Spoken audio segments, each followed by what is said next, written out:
Assalamualaikum, halo, jumpa lagi dengan Dadan di channelnya Gayafon. Ngomongin soal laptop terbaru dari Asus, VivoBook Pro F570Z, ada yang beda dari varian ini dengan VivoBook sebelumnya. Penasaran? Yuk kita langsung nonton video ulasannya.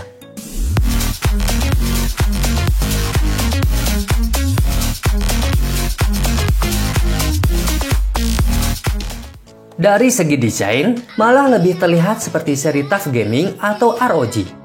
Tampilannya lebih maco, sangar, dengan aksen serta detail lebih tegas dan terlihat sporty. Di sini Gayafon mulai bingung pembagian segmen laptop Asus jika desainnya mirip-mirip seperti ini. Oke, lanjut lagi. Di bagian bodi depan, kalian akan disuguhkan penampilan sentuhan metalik, bertekstur bergaris, yang dipadukan logo Asus berwarna cyan. Terlihat elegan dan lebih garang, tiap pinggiran sudut dibentuk tegas, memperlihatkan kesan sporty dan futuristik. Nah, pasti kalian menyangka melihat bodinya ini berbahan logam seperti varian sebelumnya. Tapi, setelah Gayafon pegang, materialnya hampir semua berbahan polikarbonat atau plastik. So far sih ini yang bikin enteng bobotnya. Ya, sekitar 1,9 kg. Apalagi, ketebalan laptopnya cukup tipis. Kelengkapan portnya sih lumayan lengkap. Di sisi kiri ada dua lubang USB dan lubang combo jack audio. Dari sisi kanan ada lubang charger, port LAN, USB, HDMI, micro USB tipe C, dan lubang memori tipe micro SD card. Lanjut ke bagian interior. Pada bagian keyboard masih terbilang nyaman buat ngetik sehari-hari. Jarak antar touch keyboard masih oke dan terbilang empuk. Bagian dagunya pun cukup lebar, bisa nopang lengan biar gak gampang capek saat ngetik.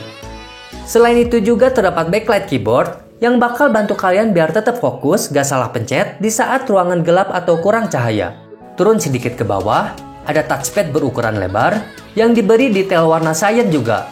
Trendy, dan touchpad ini terbilang responsif. Nah, untuk menjaga keamanan data kalian, Asus memberikan juga sensor fingerprint pada ujung kanannya.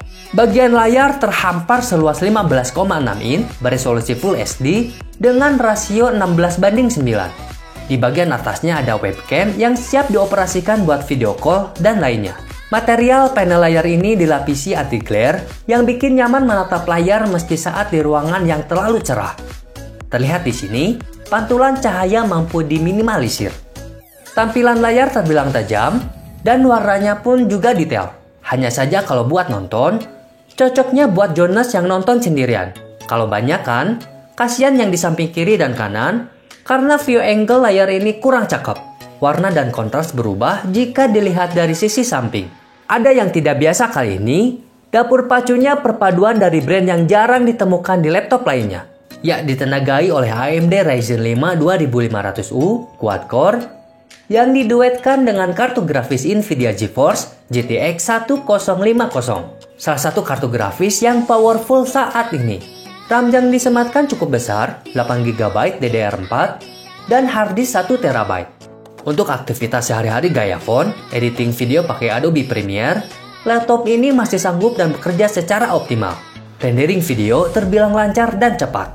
Sesekali main PUBG dengan settingan high, masih oke, detail tajam, dan jarang ada lag yang bikin game ini ngehang. So far, masih oke buat gamers pemula.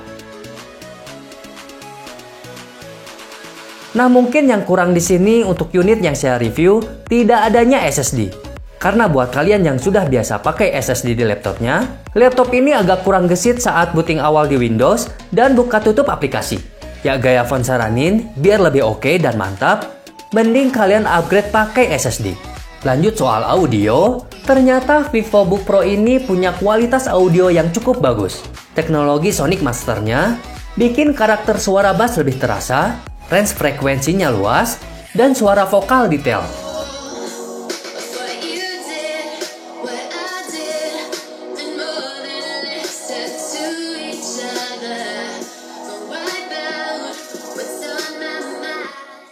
Nah, soal daya tahan baterai, kalau dibanding VivoBook seri S yang pakai prosesor Intel i5 8250U, jelas agak sedikit boros.